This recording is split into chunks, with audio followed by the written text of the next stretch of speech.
দল ছাড়ছেন বিধায়ক তাপস রায়। এই জল্পনা তুঙ্গে ওঠায় সোমবার ৪ঠা মার্চ তাপস রায়ের মৌবাজারের বাড়িতে পৌঁছে গিয়েছিল মিডিয়া। সাংবাদিকদের মুখোমুখি হয়ে তাপস জানিয়েছেন যে দল তার পাশে দাঁড়ায়নি। প্রসঙ্গত ২০২৪-এর ১২ই জানুয়ারি তাপস রায়ের বাড়িতে তল্লাশি অভিযানে গিয়েছিল কেন্দ্রীয় তদন্তকারী সংস্থা ইডি। তাপস রায়ের অভিযোগ যে ৪ঠা মার্চ পর্যন্ত ৫২ দিন হয়ে গেলেও তৃণমূল এই ঘটনায় তার পাশে দাঁড়ায়নি। দলের তরফে কেউ কোনো রকম কোনো মন্তব্য করেনি, কেউ তাকে ফোন করেনি। অথচ সেদিনই বিবেকানন্দর জন্মদিন উপলক্ষে এক অনুষ্ঠানে দলের অনেক নেতা গিয়েছিলেন আনন্দ করতে। এই নিয়ে মুখ্যমন্ত্রীর বিরুদ্ধেও নিজের ক্ষোভ উগরে দিয়েছেন তাপস রায়। তাপস রায়ের আরও অভিযোগ যে দলের একাংশ এবং তার শুভানুধ্যায়ীরা জেনেছেন যে ইডির হানার নেপথ্যে নাকি দলেরই কারোর হাত রয়েছে। একরাশ অভিমান নিয়ে কি বলছেন তাপস রায় শোনাবো। ইডি অভিযান আজকে ৫২ দিন দল আমার পাশে দাঁড়ায়নি। কেউ ফোন করে আমার পরিবারের লোককে, অথচ আমার স্ত্রী, আমার ছেলে তো বিদেশে, মেয়ে, এদের কনসোল করেনি, আমাকেও ডাকেনি বা ফোন করেনি।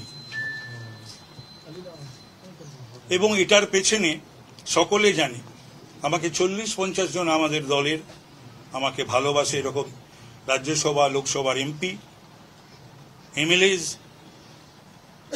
মন্ত্রীরা এবং আরও বিদগ্ধ ব্যক্তি, সাংবাদিক কুল এবং অরাজনৈতিক যারা খবরাখবর রাখে, তারা আমাকে বলেছে যে এর পেছনে আমার দলেরই কেউ কেউ আছে। তো সুতরাং, এবং যখন আমার রেড চলছে আমার বাড়িতে, তখন এমএলএ, এমপি বা কারুর বিবেকানন্দের বাড়িতে, সেদিন ১২ই জানুয়ারি বিবেকানন্দের জন্মদিন ছিল, আমারও যাওয়ার কথা ছিল, সেখানে তাদের উল্লাস পরিলক্ষিত হয়। সেগুলো আমাকে সাংবাদিকরা এসে বলে, ছাত্র যুব নেতৃত্ব এসে বলে। তাদের কেউ কেউ অবশ্য উল্লাস করলো, অনেকেই তার প্রতিবাদ করেছে। একই সঙ্গে তাপস রায় জানান যে মুখ্যমন্ত্রী বিধানসভায় শেখ শাহজাহানের বাড়িতে ইডির হানা নিয়ে প্রসঙ্গ উত্থাপন করেছিলেন, কিন্তু তার বাড়িতে ইডির হানা নিয়ে একবারও উল্লেখ করলেন না, যেটা তাকে আহত করেছে। তার দাবি, অন্য অনেকের বাড়িতে ইডি গেলে মুখ্যমন্ত্রী খোঁজ নেন, তাদের রান্নাঘরে কি কি জিনিস নেড়েচেড়ে দেখেছে ইডি। তার বাড়িতেও পরিবার রয়েছে, রান্নাঘর রয়েছে, কিন্তু মুখ্যমন্ত্রী তিনি তো কোনো খোঁজ নেননি। শোনাবো তার কথা। আরো দুঃখের বিষয়, মাননীয় মুখ্যমন্ত্রী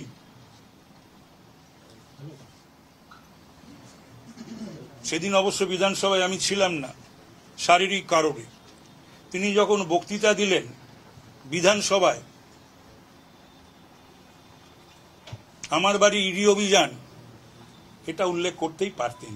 তিনি শেখ শাহজাহানকে ইডি টার্গেট করেছে সেটা বললেন। সব মিলিয়ে এগুলো আমি বড় আহত, আঘাতপ্রাপ্ত, দুঃখের এবং কষ্টের বিষয় যে আজকে ৫২ দিন মাননীয় মুখ্যমন্ত্রীর ডাক পাইনি। আমার মিসেস বা কন্যা তাদেরও কনসোল করেননি। অথচ অনেকের সম্বন্ধে আমার ভালো লাগে যখন উনি তাদের পাশে দাঁড়ান, তাদের কথা বলেন, আমার খুব ভালো লাগে। আমিও আশা করেছিলাম আমার এবং আমার পরিবারের এই ক্রিয়েটেড একটা যে ইডি অভিযানে বিধ্বস্ত আমি এবং আমার পরিবার, তার পাশে দল বা মাননীয় মুখ্যমন্ত্রী দাঁড়াবেন, তো সেটা আমি দেখিনি। উনি অন্য কারুর বাড়িতে ইডি অভিযান গেলে তাদের রান্নাঘরে যদি কৌটো মশলার কৌটো, চায়ের কৌটো, এই সমস্ত ইডি নাড়াচাড়া করেন। আমাদেরও একটা ঘর আছে, পরিবার আছে, রান্নাঘর আছে, আমারও স্ত্রী পুত্র পরিবার আছে, আমার পুত্র যদিও বাইরে থাকে। তো এগুলো নিশ্চয়ই আমার হৃদয়কে ভারাক্রান্ত করে। প্রসঙ্গত এদিনই তাপস রায়ের বাড়িতে যান দলের তরফ থেকে ব্রাত্য বসু এবং কুণাল ঘোষ। এই প্রসঙ্গে তাপস রায় জানান যে কুণাল ঘোষ আমার কাছে এসেছিলেন সিদ্ধান্ত পরিবর্তনের বিষয়ে, কিন্তু যখন ও এখানে আসে তখন নাকি কুণাল ঘোষ শোকজের চিঠি পান সুব্রত বক্সির কাছ থেকে। তাপস রায়ের অভিযোগ যে এই হচ্ছে দলে, এখানে যাদের বহিষ্কার করার দরকার, শোকজ করার দরকার, তারা কিন্তু বহাল তবিয়তে থেকে যাচ্ছে। শোনাবো তার কথা। ওরা আমায় ভালোবাসে, ছোট ভাই। অবাক হয়ে গেলাম যে কুণাল তো আমাকে যাতে আমার সিদ্ধান্ত পুনর্বিবেচনার জন্য আমাকে অনুরোধ করতে এসেছিল, তখনই নাকি ওর কাছে দলের তরফ থেকে সুব্রত বক্সির শো কজ নোটিশ এসেছে। হ্যাঁ, এই হচ্ছে দল। ও আমাকে বোঝাতে এসেছে আর ওর শো কজ নোটিশ পাচ্ছে। এই দলে যাদের সাসপেনশন হওয়া উচিত, শোকজ করা উচিত এবং বহিষ্কার করা উচিত, তারা বহাল তবিয়তেই থাকবে। দল ছাড়ছেন তাপস রায়, এই নিয়ে রবিবার থেকে কিন্তু গুঞ্জন শোনা যাচ্ছিল। এর আগে সুদীপ বন্দ্যোপাধ্যায়ের সঙ্গে তার যে বিরোধ, সেই মতপার্থক্য সামনে আসে এবং তারপর থেকেই জল্পনা শোনা যাচ্ছিল যে হয়তো তিনি দল ছাড়তে পারেন। অবশেষে সোমবার ৪ঠা মার্চ দলের থেকে সমস্ত সম্পর্ক ছেদ করলেন তাপস রায়। তাপস রায় তিনি কিন্তু পরিষ্কার বলছেন যে এই পুরো বিষয়টার জন্য তার দলের পরিস্থিতি সেটাই দায়ী। কারণ যখন তার বাড়িতে রেড হয়েছে তখন কেউ খোঁজ পর্যন্ত নেয়নি। সাংবাদিকদের মুখোমুখি হয়ে সেই বিষয়টাই খুব দুঃখের সঙ্গে জানিয়েছেন তিনি। প্রসঙ্গত 2024-এর 12ই জানুয়ারি তাপস রায়ের বাড়িতে তল্লাশি অভিযানে গিয়েছিল ইডি। তাপস রায়ের অভিযোগ যে 52 দিন কেটে গেলেও এখনো এই ঘটনায় দল তার পাশে দাঁড়ায়নি, দলের তরফ থেকে কেউ কোনো ফোন করেনি।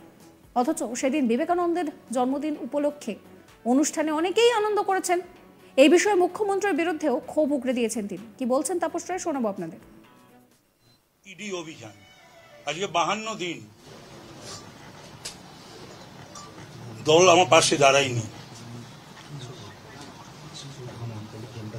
কেউ ফোন করে আমার পরিবারের লোককে, অথচ মানে আমার স্ত্রী, আমার ছেলে তো বিদেশে, মেয়ে, এদের কনসোল করেনি, আমাকেও ডাকেনি বা ফোন করেনি।